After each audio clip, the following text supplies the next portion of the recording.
രണ്ട് കേരള കോൺഗ്രസുകൾക്കൊപ്പം BDJS കൂടെ എത്തുന്നതോടെ കോട്ടയത്ത് ഇത്തവണ നടക്കാൻ പോകുന്നത് കട്ട ലോക്കൽ പോരാട്ടമാണ്. കേരള ചരിത്രത്തിൽ തന്നെ ആദ്യമായി 3 പ്രാദേശിക പാർട്ടികൾ നേരിട്ട് ഏറ്റുമുട്ടുന്നു എന്നതാണ് ഇത്തവണത്തെ കോട്ടയം പോരിന്റെ പ്രത്യേകത.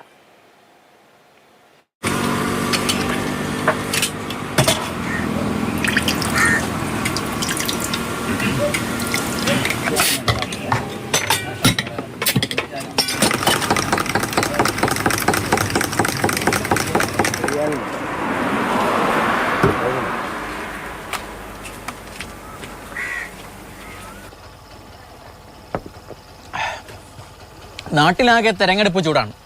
നടക്കാൻ പോകുന്നത് ഒരു ലോക്സഭാ തെരഞ്ഞെടുപ്പാണെങ്കിൽ കൂടി കോട്ടയത്തിനത് പ്രാദേശിക വിഷയം കൂടിയാണ്. ദേശീയ പ്രാധാന്യമുള്ള ഒരു തെരഞ്ഞെടുപ്പിൽ 3 പ്രാദേശിക പാർട്ടികൾ നേരിട്ട് ഏറ്റുമുട്ടുന്നു എന്നത് തന്നെയാണ് കോട്ടയത്തിൻ്റെ ഇത്തവണത്തെ ഏറ്റവും വലിയ പ്രത്യേകതയും.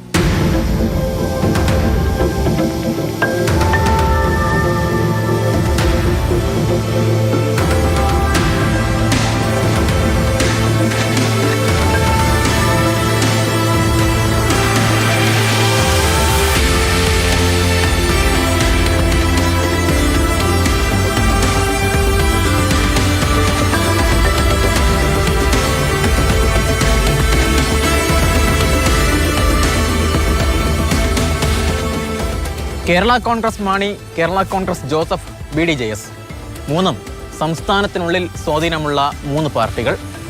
ഇങ്ങനെയൊരു പോര് കേരള ചരിത്രത്തിൽ തന്നെ ആദ്യം. LDF-നായി തോമസ് ചാഴിക്കാടനും UDF-നായി ഫ്രാൻസിസ് ജോർജും NDA-ക്കായി തുഷാർ വെള്ളാപ്പള്ളിയും കോട്ടയം പിടിക്കാനുള്ള പണി തുടങ്ങിക്കഴിഞ്ഞു. ചരിത്രപരമായ പോരാട്ടത്തിൽ കോട്ടയംകാർ 2-ലേക്കൊപ്പം നിൽക്കുമെന്ന് ഇടത് സ്ഥാനാർത്ഥി.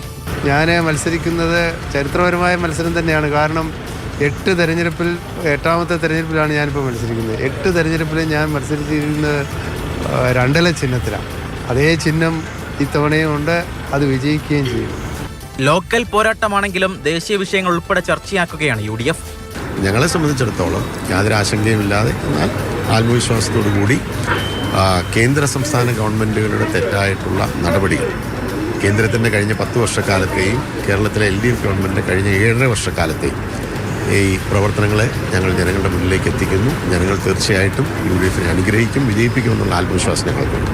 റബ്ബറിന്റെ വില മുതൽ ഈ കാണുന്ന ഗ്യാസ് സിലിണ്ടറിന്റെ വില വരെ ചർച്ച ചെയ്യുന്ന മണ്ഡലമാണ് കോട്ടയം. ഈ ലോക്കൽ പോരാട്ടത്തിൽ ആര് വീഴും ആര് വാഴുമെന്ന് കാത്തിരുന്ന് കാണണം. കോട്ടയത്ത് നിന്ന് ഷിനോജസ്റ്റി, മാതൃഭൂമി ന്യൂസ്.